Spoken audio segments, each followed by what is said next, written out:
Vamos abrir a palavra de Deus, gente, lá em Tiago, capítulo 1. Tiago, capítulo 1, do versículo 2 em diante.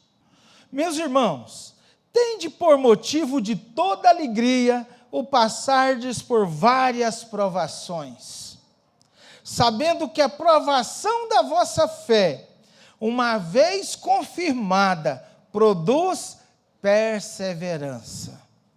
Ora, a perseverança deve ter ação completa, para que sejais perfeitos e íntegros, em nada deficientes. Amém. Nós estamos numa época de que continuamos enfrentando todos os problemas do passado. E mais agora, uma epidemia que a gente nunca tinha presenciado antes. Em alguns lugares, na Espanha, na Itália, na Rússia, algumas doenças já tinham vindo, mas não tinha sido no mundo inteiro. E as pessoas da época da peste, também todas já morreram pelo tempo. Então, parece que o nível da nossa tribulação está grande nesse momento. A gente tem preocupações, a gente tem falta de tempo, corre para cá para visitar um, corre para lá para ver o outro doente. Eu não posso sair de casa 15 dias, agora 10, por causa que eu entrei em contato com fulano. O nível econômico caiu. Então, a pergunta que se faz não precisa responder. Quem não passa por tribulação? Quem não passa por tribulação? Acho que todos passamos por tribulação. A resposta é essa. Agora, o modo que nós vamos passar por tribulação vai refletir no resultado. Eu gosto de falar resultado final, mas é redundância. Mas isso vai resultar, vai acabar, vai ter como consequência final a nossa vitória ou a nossa derrota. Quem já pensou aqui alguma vez de estar passando por tanta tribulação, que achava que Deus estava até castigando? Eu mesmo, no passado, eu já pensei isso. Cheguei num momento tão atribulado, é lógico que hoje eu já não penso isso, viu, gente? Mas assim, estava tão atribulado que eu pensei, o Senhor deve estar me punindo, não é possível. Ou devo estar em pecado? O que está acontecendo? Alguém no passado já pensou isso também? Deixa eu ver, algumas pessoas. E conhecendo a palavra de Deus, a gente sabe que o sol nasce para os justos e para os injustos. A chuva serôdia nasce para o justo, desce sobre o justo e sobre o injusto. Mas quem pode me dizer a diferença entre provação e tentação? Nós falamos esses dias que tentação é uma coisa que vem de fora para dentro dos espíritos imundos, tentando nos fazer pecar. Lembram disso quando eu falei de tentação, opressão e possessão? Nós falamos sobre isso. Ok. Mas qual a diferença de tentação e provação? Gente, como eu tinha dito, tentação não é pecado. Jesus foi tentado. Agora, qual a diferença então? Vocês sabem que no grego, tentação e provação têm a mesma palavra, peirasmos, do verbo peirazém. Mas a diferença é bíblica e bem clara. Provação é aquela dificuldade que vem provar a sua fé em Cristo. Tentação é o quê? É aquela influência ou aquilo que vem te fazer pecar contra Deus, desobedecer a Deus, fazer algo contrário à vontade de Deus. Às vezes, vem algo para nós e nós não sabemos se é tentação ou se é provação. Sim ou não, gente? Sim. Sim. Às vezes você está passando por uma situação difícil e acha que é o diabo. E esquece que Deus também pode permitir uma situação difícil para testar, para provar a sua fé nele. Querem ver uma coisa? O povo que passou pelo deserto, ele foi tentado ou foi provado? A Bíblia diz que Deus permitiu esse tempo para vir à tona o que estava no coração do povo. E a gente, então, precisa estar bem sábio, bem maduro, para quando vier qualquer situação difícil, a gente ser moderado, longânimo e ter domínio próprio. Eu tenho um amigo de fé, um irmão camarada, como diz o Erasmo Carlos, que ele era fixado no diabo. Gente, tudo que vocês pudessem pensar, ele viu o diabo. Aí, a gota d'água foi um dia que ele levantou bem cedo para ir para o serviço, chegou na garagem da casa dele e o pneu estava vazio. Ele chutou o pneu, pá! Pegou o telefone, pastor, não aguento mais não, o diabo está me perseguindo demais, meu pneu está furado agora de manhã. Aí eu pensei assim, não é isso não, essas coisas acontecem. E se o pneu esvaziou ou furou, com certeza, se você for um servo do Senhor, foi permissão do Senhor. Você sabe quem é que vive sob o domínio do diabo? Aqueles que não têm Jesus no coração. Quem tem Jesus no coração, até os cabelos da sua cabeça estão contados. Você vale muito mais do que aves, do que pássaros. A sua vida financeira importa para Deus. A sua vida relacional importa para Deus. A sua saúde importa para Deus. Então, meus irmãos, eu quero dar uma vacina em vocês que todos são salvos pelo Senhor. Foca em Deus, nas coisas lá do alto. Não foca nas coisas lá de baixo. Vocês sabem que essa expressão não está muito certa nessas questões, não, né? Como se os capetas estivessem lá embaixo. Na realidade, os capetas estão na potestades, né, do ar, está aqui no ar, mas é porque a gente tem uma tradição romana, católica romana, de achar que o inferno é lá embaixo, né, cavucar até chegar no inferno. Mas tá bom, vamos pensar nas coisas de Deus. De Deus. É lógico que tem muita coisa do diabo mesmo, que faz nos contatos, que atrai coisas pesadas, mas nada vai chegar em nós. Mas esse é assunto para outro dia. E,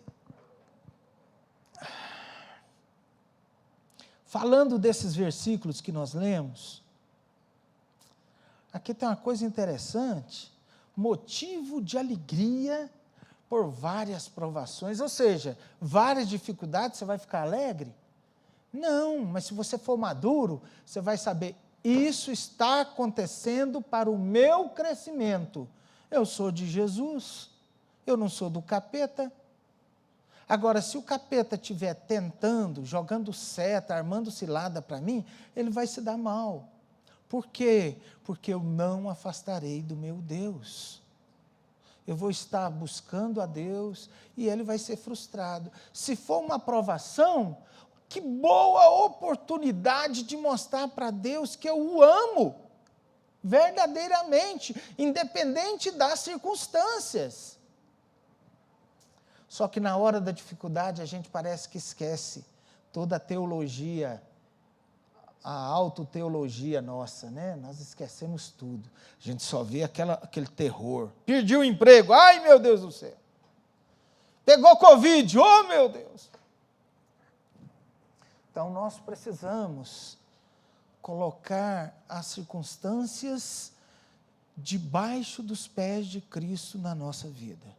Não é que nós não vamos sair, bater o carro, não está acontecendo, porque Cristo me ama, não é isso, gente. Eu não tenho como pagar o conserto desse carro, mas o Senhor vai me prover, eu aguardo nele. Outra coisa, que quando a sua fé é confirmada no Senhor, nos momentos difíceis, no versículo 3, produz perseverança. Cria em mim, ó Deus, perseverança, como diz nossa pastora Sueli ali. Perseverança é importante, gente. Claro!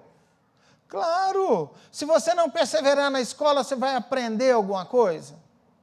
Se você não perseverar em oração, você vai conhecer a Deus. Se você não perseverar na leitura da palavra, você não vai conhecer Deus. Não vai. Então, nós precisamos perseverar. Tá? Se você não perseverar no emprego, seu chefe não vai te mandar embora. Vai. Então, gente, perseverança em todos os aspectos é importante. A perseverança faz o quê? Olha aí que o versículo 4 fala. Deve ter ação completa, ou seja, ela, quando bem utilizada a perseverança, nos faz o quê? Perfeitos e íntegros, em nada deficientes. Gente, uma das coisas difíceis é saber a diferença entre obstinação e perseverança. Já pensaram sobre isso? Alguém conhece alguém obstinado? Põe uma coisa na cabeça, nada arranca o cara daquilo? Obstinação é terrível. Parece que é até uma coisa demoníaca. Estou brincando, não.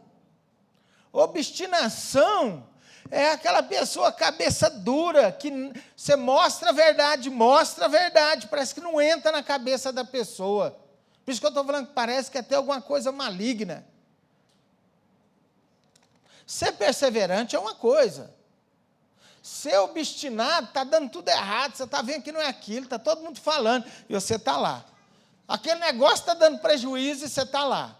Você está correndo acima do limite de velocidade, já bateu, já encapotou, quase morreu, entra no carro e está de moto, já foi atropelado 10 vezes, não vende a danada da moto. Então, isso é obstinação. Sabe? Esses exemplos meus, até o da moto é meio fraco, viu, gente? Mas é só para vocês entenderem. Porque tem gente que anda de moto e não tem problema nenhum, anda com respeito, anda com tranquilidade, né, Narciso? Então, é outra coisa. Mas eu estou falando, esses motoboys doidão aí, que passa no meio dos carros, chutando retrovisor e não sei o quê, empinando moto. Então, estou falando isso, esses, tá? Inconsequentes. Vamos lá para o 12, versículo 12. Olha o versículo 12. Bem-aventurado o homem que suporta com perseverança a aprovação, porque depois de ter sido aprovado, receberá a coroa da vida, o qual o Senhor prometeu aos que o amam. Gente, hoje nós temos uma salvação que ainda não foi completa. A nossa salvação vai ser completa quando Cristo voltar, que nós seremos trasladados ou transformado esse corpo corruptível num incorruptível, ou quando nós ressuscitarmos dos mortos, depois que nós morrermos, com o corpo glorificado. Mas a nossa salvação, ela vai ser completa se nós ficarmos até o dia da nossa morte íntegros e fiéis ao Senhor e suportarmos essas dificuldades agora até lá.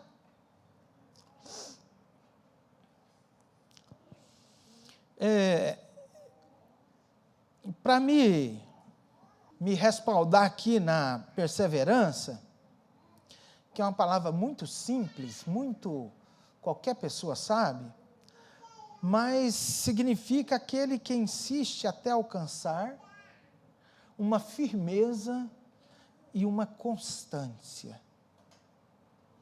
Normalmente, a gente acha que perseverança mais importante é nas coisas da vida secular, mas eu quero falar da perseverança em Deus. Você é perseverante em Deus? Você é perseverante em buscar, em primeiro lugar, as coisas de Deus, o reino de Deus? Essa é a nossa prioridade. Essa deve ser a sua prioridade.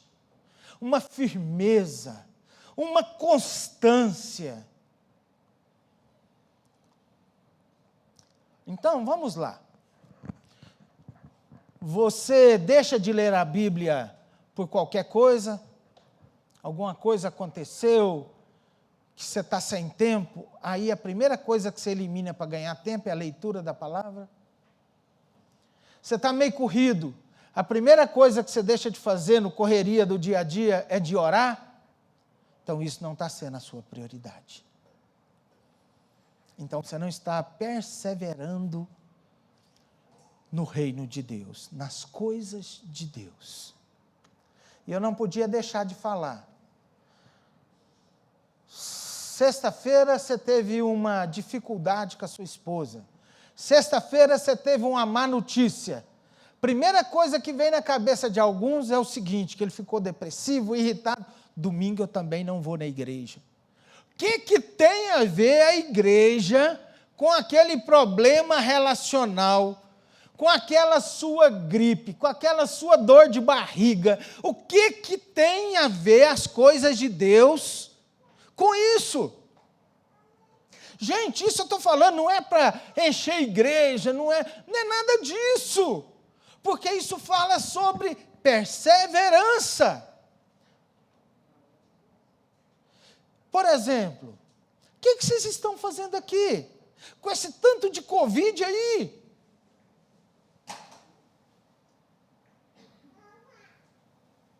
Sabe o que vocês estão fazendo?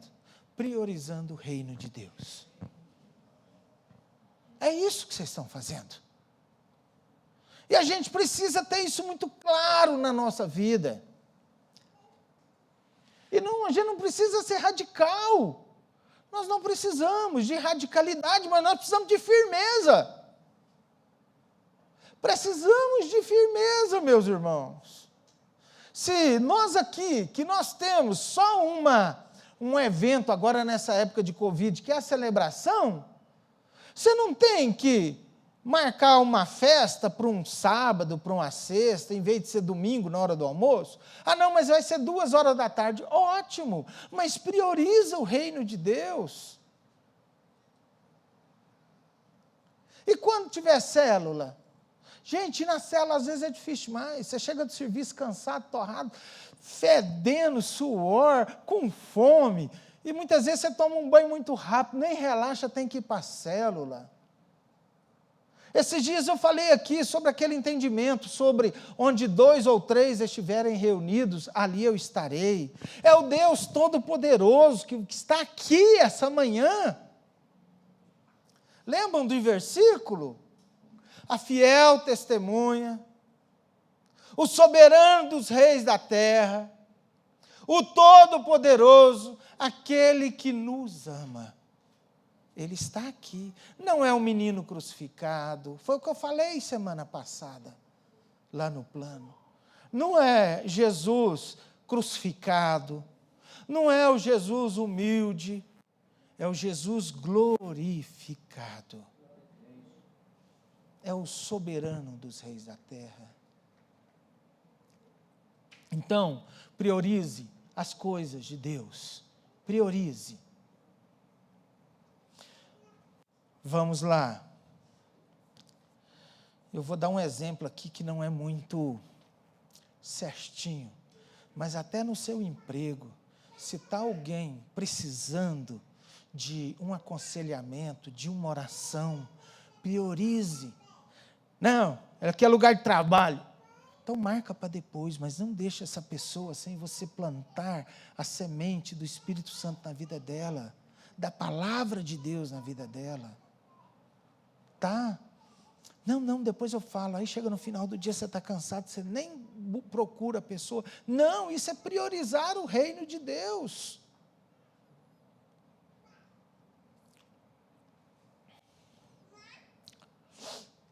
E nós precisamos ter essa persistência. Tem gente que nasce bem persistente, vocês sabem? Permanente mesmo, perseverante. Aqui eu conheço algumas pessoas, eu acho que eu vou citar só o Samuel. O Samuel é uma pessoa perseverante.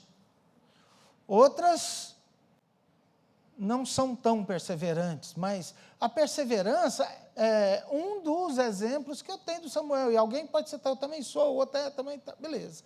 Mas, igual ele tem essa qualidade, ele tem outros defeitos, lógico. Mas o Samuel é uma pessoa que começa as coisas e termina. Sabe, isso é bom. Essa perseverança, ela é do Senhor. E nós precisamos buscar isso no Senhor. Diz que numa floresta, o rei da floresta morreu, o leão velho, Caim na juba. E naquele local da floresta, tinha 3 outros leões jovens. E aí o macaco bem idoso lá, reuniu a bicharada e falou assim, e agora, quem vai ser nosso rei? Nós precisamos ter, porque senão vai virar confusão. Nós precisamos de ter um rei. Beleza, joia demais. Aí o macaco velho foi lá e conversou com os 3 leões. Olha, vocês vão precisar resolver quem de vocês 3 vai ser o rei. Aí os 3, não, eu não vou decidir não, porque eu não quero brigar com meu irmão, eu gosto dele demais. Não, eu não vou fazer nada não, porque disputa de força, igual é a natureza, que igual é na natureza, né? Para o leão, para o lobo, há disputa de poder, de força. Então, continuando essa historinha, chegou esse macaco e falou, então tá, eu vou propor um teste para vocês. O que chegar no topo daquela montanha, o nome daquela montanha chamava a Montanha Difícil, porque era cheio de dificuldade para subir na montanha. E lá foram os 3, para saber quem seria o rei da floresta. O primeiro tentou, caiu. O segundo tentou, caiu. E o terceiro tentou e caiu. E a bicharada ficou toda chateada, desiludida. E agora quem vai? E agora como é que nós vamos fazer com essa bagunça e tal? Aí chegou uma águia grandona, desceu, eu tenho a resposta. Aí a bicharada, como? Se os 3 caíram, como você tem a resposta? Olha, eu tenho a resposta por causa do seguinte. O primeiro leão tentou subir e caiu e falou assim, montanha, você me venceu. E foi embora. O segundo tentou subir a montanha e caiu. E virou para a montanha e falou assim, montanha, realmente você é mais forte que eu. E foi embora. E o terceiro tentou subir a montanha e caiu, e falou para a montanha, montanha, você me venceu agora, mas você tem o mesmo tamanho, e eu sou jovem e estou crescendo. Daqui uns dias eu vou tentar de novo. Esse é o espírito que a gente tem que ter. Se você, porventura, na vida espiritual, teve alguma queda, não desista, amanhã você vai estar mais maduro. Amanhã você vai crescer espiritualmente. É uma lição boba para criança, mas nos traz um ensinamento. Ensinar, tentar, não desistir. Meus irmãos, nós não somos pecadores lutando para sermos santos. Não é isso. Depois que nós aceitamos a Jesus, nós somos santificados pelo Senhor, ou seja, nós somos santos lutando para não pecar. Então, se você pecar, peça perdão e fala para esse pecado, olha, agora você me fez pecar e me fez cair, mas amanhã, quando você vier de novo, eu não vou cair. Nós precisamos ter essa visão. Nós precisamos. Pelo sangue do Senhor, nós não somos lavados dos nossos pecados. Nós somos santos. Pastor, mas se uma pessoa santa tiver os pensamentos que eu tenho, está lascado. A gente até entende isso, mas está na hora da gente buscar pensamentos diferentes, maturidades diferentes, crescimento no Senhor. Nós precisamos. Então vamos lá, o que eu estou querendo dizer com tudo isso? Nós falamos sobre provações. Provação vem do Senhor e vem sobre as nossas vidas. Sim ou não?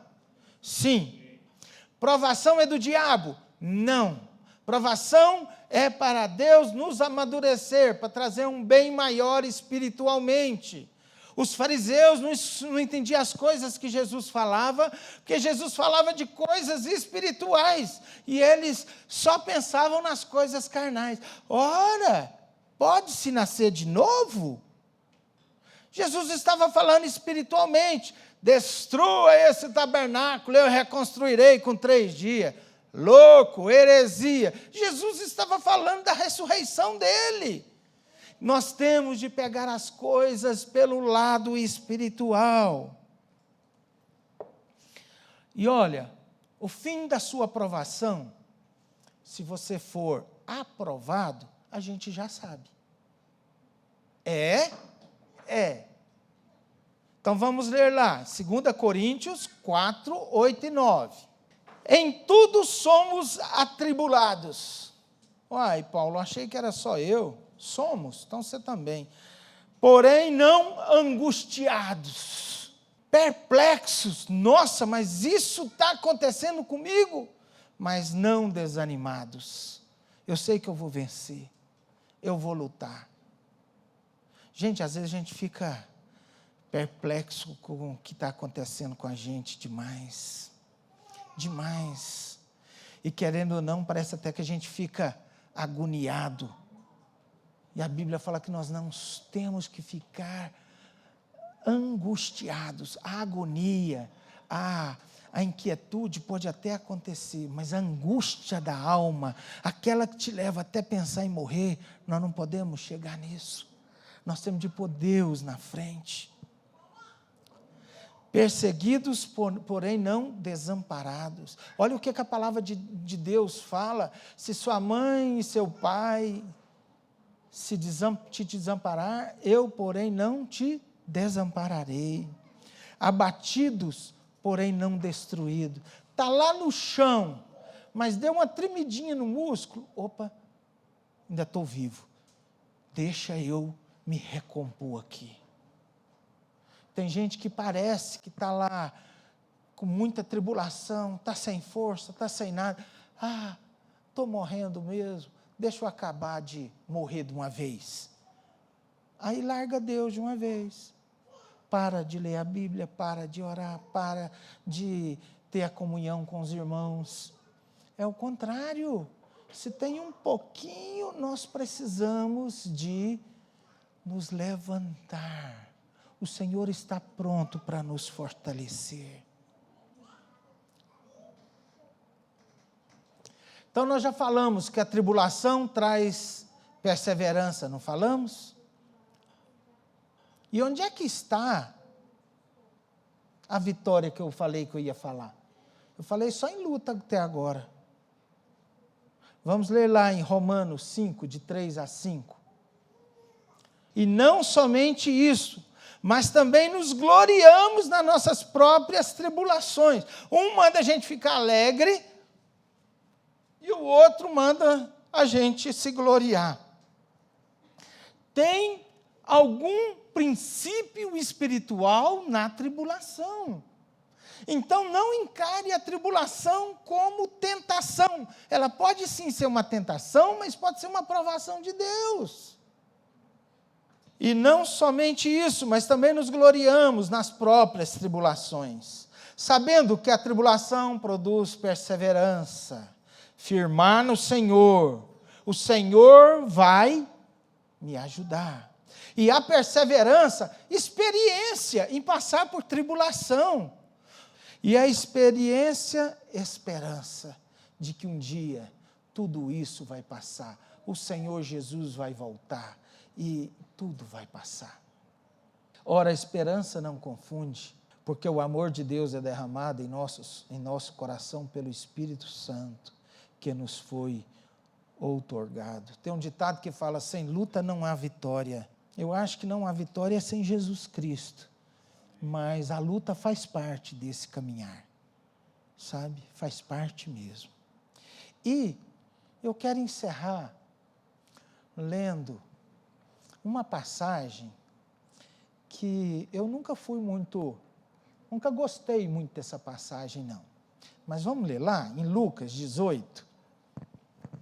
Essa passagem, às vezes, me trazia assim Vou mostrar para vocês o porquê. Vamos ler primeiro. Lucas 18, de 1 a 8. Disse-lhe Jesus uma parábola sobre o dever de orar sempre e nunca esmorecer, e nunca desistir, e nunca desanimar. Havia em certa cidade um juiz que não temia a Deus nem respeitava homem algum. Havia também naquela cidade uma viúva que vinha ter com ele, dizendo, julga a minha causa contra o meu adversário. Ele, por um tempo, não a quis atender, mas depois disse consigo, bem que eu não temo a Deus, nem respeito a homem algum. Todavia, como esta viúva me importuna, julgarei a sua causa para não suceder que, por fim, venha molestar-me. Então disse o Senhor, considerai no que disse esse juiz iníquo. Então aqui Jesus está resumindo essa história que ele está contando, olha, presta atenção no que diz o juiz. Não fará Deus, ou seja, o juiz falou assim, eu não temo a Deus e tal, eu vou fazer só pela insistência. E para ela não me fazer mal depois, certo? Não fará Deus justiça aos seus filhos, que a Ele clamam de dia e de noite, embora pareça demorado em defendê-los? Digo-vos que depressa lhes fará justiça. Contudo, quando vier o Filho do Homem, achará porventura a fé na terra? Eu não sei, essa passagem com a do amigo que importuna, inoportuno, lembra? Que bate na sua casa de madrugada e tal, e fica lá incomodando. Eu falei, nossa, por que usou essa comparação? É a mesma questão de usar a comparação da vinda do Senhor como a vinda do ladrão. Pô, mas comparar Deus com ladrão, eu nunca gostei disso. Hoje eu entendo. E eu acho que faltava era uma maturidade da minha parte. O Senhor não vem roubar. Ele vem como ladrão vem. Como? Sem avisar, sem telefonar, sem marcar horário. Só que eu achava a comparação ruim. Certo, gente? Então aqui também achei a comparação de Deus com esse juiz não temente a Deus ruim, mas hoje eu entendo, é a comparação, é o sentimento. Então, aqui, o que é que Jesus está falando? Você tem alguma dificuldade? Você está atribulado? Você já orou sobre sua falta de emprego? Você já orou sobre seu filho desviado? Você já orou pelo seu marido ou pela sua esposa cabeça dura? Ah, eu tenho orado, mas não tem resolvido, parece que o Senhor está demorando muito. O Senhor não retarda a sua promessa. Sempre quando eu falo disso, eu lembro da minha mãe, né, tia Cássia? Orou quantos anos pelo meu pai? Minha mãe orava tanto pelo meu pai que um dia o Senhor falou para ela assim, para de orar para ele e haja mais. Esse dia eu toquei nesse assunto com ela, minha mãe está muito esquecida, viu gente? Então se esqueceu o nome de alguém aqui, não preocupa não. Uai, meu filho, eu não lembro disso não. Você lembra disso, tia Cássia? E Deus amava tanto a minha mãe, e nessas orações, Deus até falou que ia pesar a mão sobre o meu pai, mas que não ia faltar nada e tal, e realmente aconteceu. Ficou engessado 1 ano, caiu um raio em cima dele. Meu pai foi lá no chão mesmo, mas era a única forma de Deus chamar ele. E Deus falava tudo para minha mãe antes. Então, gente, mas vamos lá. Você já pôs essa dificuldade diante de Deus? Nós temos de colocar as coisas diante de Deus. Precisamos. E orar sem cessar. Isso aqui não está falando, respaldando a reza, não, gente. Não é isso, não. É orar e colocar diante de Deus as nossas dificuldades. Sem esmoecer. Aprenda a orar. Aprenda a conversar com Deus. Fala, Senhor, eu não posso saber do meu futuro, mas o Senhor o sabe. O Senhor sabe. Olha o que Salmos 46 fala. Deus é o nosso refúgio e fortaleza, socorro bem presente nas tribulações. Gente, isso aqui não quer dizer que ele vai estralar os dedos e as tribulações vão sumir, não. Ele vai ser a sua força para passar por aquela tribulação. Vai ser uma nuvem durante o dia, te tampando do sol. Vai ser uma coluna de fogo à noite, te esquentando do frio. Mas a tribulação está ali, o deserto está ali, você tem que passar. Larga de mania de ser o coitadinho e ficar lambendo as suas feridas, se autocompadecendo. Ai, coitadinho de mim, eu luto tanto. Se no passado eu não tivesse feito isso. Não, passou. O Senhor é contigo. Portanto, não temeremos ainda aqui. E aqui vem falando de transtornos da terra, terremoto, inundação, e por aí vai. E no final ele conclui, o Senhor dos exércitos está conosco. Essa é a fé, que Deus está com você. A fiel testemunha, o Todo-Poderoso, o soberano dos reis da terra, aquele que me ama. na palavra está aquele que nos ama. E lá no 11 ele vem reafirmar: o Senhor dos Exércitos está conosco. Queria falar essa manhã: persevere em buscar a Deus no tempo bom e no tempo de luta. No tempo de luta nós sempre teremos, mais cedo ou mais tarde. É uma questão secular, de trabalho, de estudo, é uma questão de doença física, emocional, é uma questão de firmeza de caráter.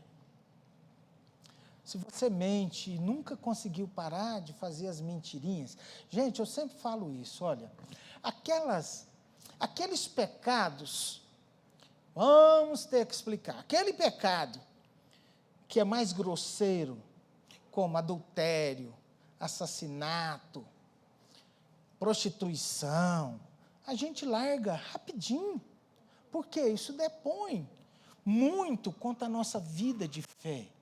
Bom, falado isso, a gente tem de crescer na salvação, desenvolver a salvação. Aí a gente vai largando de mentir, largando de ser cínico, largando de fazer uns furtozinhos, largando de influenciar para o mal, e aí a gente vai crescendo. Certo, gente? Nós precisamos crescer nisso. Mas tem algumas áreas que a gente fica presa nelas, algum defeitozinho, ou de caráter, ou alguma coisa, e nós precisamos lutar contra ele, orar sem cessar, porque o Senhor quer nos mudar. Eu já contei para vocês, Deus me curando do meu ciúme. Quando eu vi, eu estava sem ciúme, mas aquilo ali me machucava. E ter ciúme, para alguns, fala, nossa, meu marido é ciumento, ele me ama. Alguns gostam, outros se sentem sufocados. Mas o ciúme não é um bom sentimento, sabe? O cuidar da pessoa, sim. Ter ciúme, possessão, você é minha, de mais ninguém, isso não vem de Deus. Nós precisamos crescer nisso, sabe? Nós estávamos numa festa uma vez, uma comunhão entre os irmãos, e aí um falou assim, você deixa como é que chama? Um personal training, treinar com a sua mulher na sua casa? Aí um falou assim, eu deixo. Né, Herbert? Aí um virou para mim e perguntou, e você? Você deixa um personal trainer treinar a Roseli na sua casa? Eu falei, eu deixo. E aí perguntou para outro, e você, fulano, você deixa? Eu? Deixar uma pessoa desconhecida entrar na minha casa para roubar a televisão? Nunca.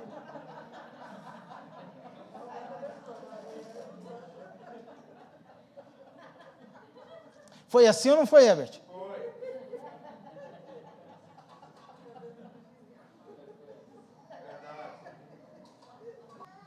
Então, temos provações, lutas, temos vitória, e o segredo da nossa vitória é permanecer no Senhor Jesus, orar, buscar, não esmoecer. Mas já tem 30 anos que eu oro. Se for preciso, ore mais 30, mas não esmoreça, vai acontecer na hora do Senhor. Talvez até essa oração está servindo para Deus te tratar. Amém? Anjos te louvam, os anciãos se prostram.